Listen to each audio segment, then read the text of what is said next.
Kinderen Gijsteren oefenen nieuwe fietsroute. Jera On Air groeit nog steeds.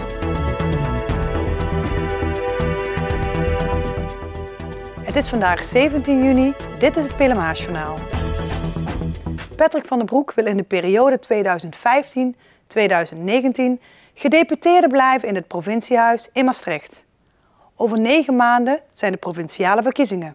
De Oerlonaar doet geen gooi naar het lijsttrekkerschap. De verwachting is dat Ger Koopmans de lijst zal aanvoeren. De ex-wethouder van Venray is nu ruim 3 jaar gedeputeerde. Nog een paar weken en dan sluit basisschool Sint Willibrordus in Gijsteren voorgoed. De kinderen en leerkrachten verhuizen naar de Peddepoel in Wansum. En dat is voor de leerlingen ook qua vervoer een verandering.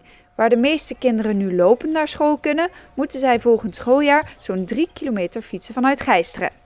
En om dat na de zomer veilig te laten verlopen, fietsten de leerlingen vandaag in samenwerking met Veilig Verkeer Nederland naar de Peddepoel in Wansum. Want naar deze school fietsen is toch anders dan in het dorp zelf rondrijden. Gijsteren zijn ze natuurlijk gewend dat het allemaal heel rustig is op de weg. En dat ze eigenlijk als ze gewoon over de weg fietsen weinig echt rekening hoeven te houden met het verkeer. Maar als ze in een groep fietsen, moeten ze veel meer rekening houden met elkaar en met het verkeer. Tijdens de route maakte Veilig Verkeer Nederland filmopnames, zodat zij ook kunnen terugkijken hoe het ging. De fietstocht naar de Peddepoel gaat door het bos, waar 's ochtends behoorlijk wat auto's, maar ook werkverkeer zoals tractoren langs kunnen komen. Julia, leerling uit groep 6, vond het niet zo moeilijk. Het is eigenlijk niet zo heel bijzonder. Nee, het viel eigenlijk wel mee. Ja, Jij denkt dat dat volgend jaar wel goed gaat komen? ik denk het wel. Maar er zijn natuurlijk wel punten die gevaarlijk kunnen zijn en waar extra op gelet moet worden. Auto's van achter die komen, die zie je niet zo snel. En als je naar achter kijkt, val je misschien wel. Omdat je dan waarschijnlijk met je stuur zo gaat draaien. Bijvoorbeeld als het in de bocht, als er dan net een auto aankomt, dan is het soms wel iets moeilijker. En hoe let jij erop dat je dan veilig blijft rijden? Gewoon zoveel mogelijk rechts blijven. Binnenkort sluit de school in Gijsteren definitief de deuren.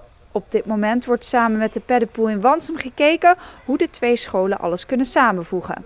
Ook bij het afscheid wordt de Peddepoel betrokken. We hebben nog een paar weken en dan gaan we een hele mooie afsluiting houden. En daar betrekken we ook weer de kinderen van Wansum in. Dus we gaan ook samen met de kinderen van Wansum verschillende activiteiten doen in de feestweek. En dan hopen we samen een mooie afsluiting te maken van een hele mooie tijd in Gijsteren. Van een hele fijne basisschooltijd die de kinderen hebben gehad. Ja. In tegenstelling tot andere dorpen is de noodgedwongen sluiting van de Willibrordusschool soepel verlopen. De leerlingen zijn inmiddels gewend aan het idee dat ze volgend jaar naar Wansum gaan. Heb jij een beetje zin in volgend jaar?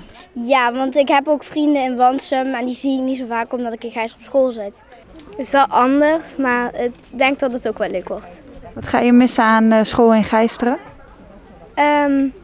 Dat er zoveel mogelijk kinderen zijn. Ik ken eigenlijk wel heel veel kinderen daar. Ja, ik vind het wel een superschool, want hier wordt helemaal niet gepest en ik vind het echt een leuke school.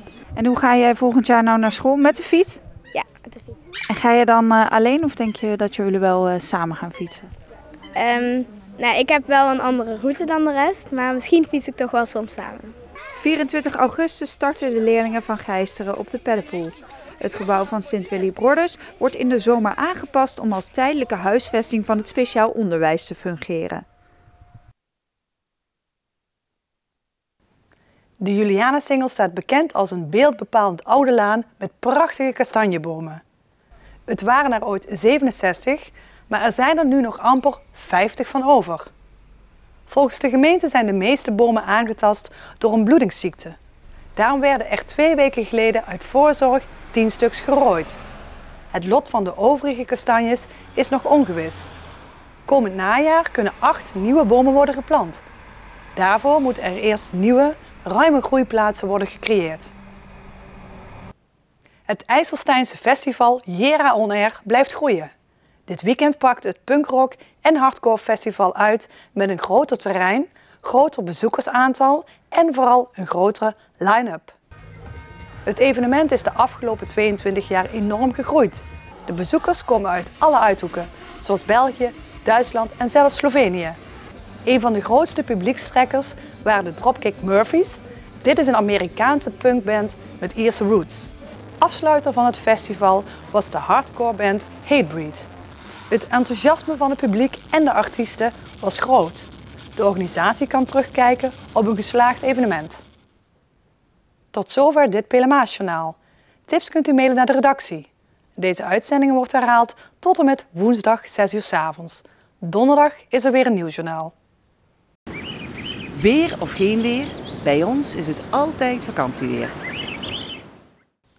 Aankomende nacht zijn er wolkenvelden, maar ook opklaringen. Het blijft waarschijnlijk droog. Morgen overdag is het bewolkt en 's middags valt er tijdelijk wat regen. Het wordt maximaal 20 graden. Dankjewel voor het kijken en heel graag tot donderdag.